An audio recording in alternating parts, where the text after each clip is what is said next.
የሚታመሙ አለው። በተረፈ ግን አትረዳም።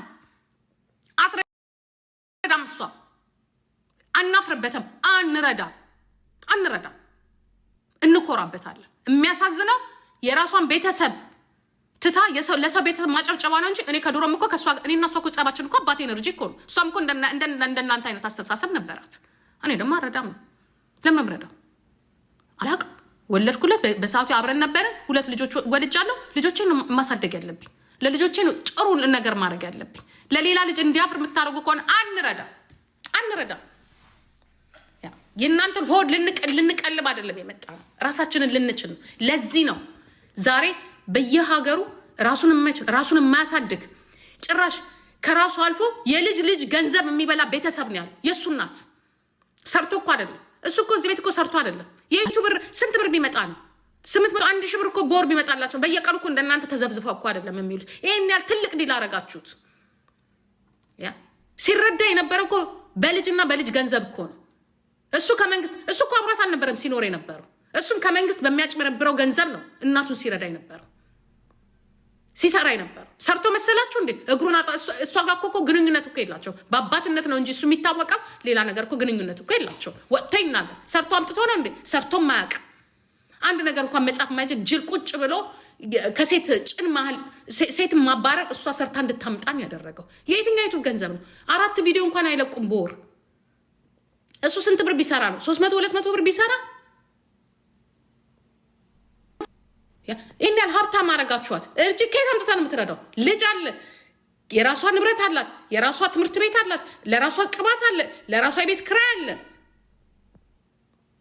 ኖ አትረዳም።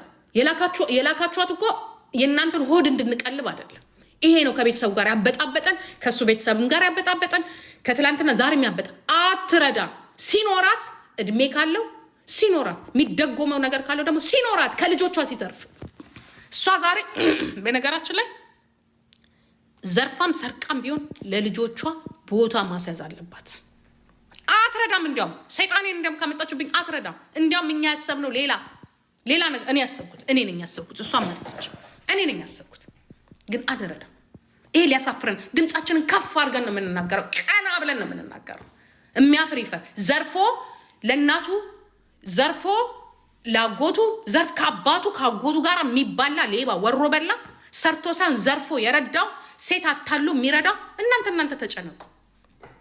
ከዛ የበለጠ በነገራችን ላይ አናወራ አድርገንላታል። እኔ ከዛ የበለጠ ነገር የሚደረገውን አድርጌለታለሁ። እሱንም ደግሞ ያወጣዋል። አንዳንድ ሰው ይሳካለታል፣ አንዳንድ ሰው አይሳካለት። አድርጌለታለሁ። ዘር ማንዘሩን ቀጥ አድርጌ ነበረ ለስንት ዓመት። እንደዛም ሆኖ ሳኑ አይደለም ለሱ ተደርጎለታል። ግን ልጁ ሰውየው የራሱ ችግር አለበት። በቃ ይበሳጫል። ምክንያቱም በፊት የነበረው ህይወትና አሁን ያለበት ህይወት ጥሩ ስላልሆነ የፈለገ ነገር ብታደርጉለት እነሳለሁ ይላል፣ እንዲያደርጋለሁ ይላል። ብስጭቱም አለ። በብስጭት ላይ ደግሞ በሽታ አለ። ያንን መቋቋም አልቻለም። መጀመሪያ ራሱን ያስታ አለቀ። አናደርግም። እንዲያው ምን አባታችሁ ታመጣላችሁ? ካደረገችም ትሰራለች፣ ትወጣለች፣ የፈለገችውን እራሷን ላይፏን ትኖራለች ለልጆቿ። ነገ ደግሞ ልጆቿ ለማኝ እንዳታደርግ እሷ ነገ ልጆች ትምህርት ቤት መማር አለባቸው። እግዚአብሔር ካለ ኡኒ መግባት አለባቸው። እግዚአብሔር ካለ ብዙ ነገር እድሜና ጤና ከሰጠን ከዚህ በኋላ የምትኖረው እሷ ለልጆቿ። እናንተ እርዱ። እርዱ። አንረዳም፣ እኛ አናቆም። ከዚህ በኋላ እንዲያውም ግንኙነት የለን።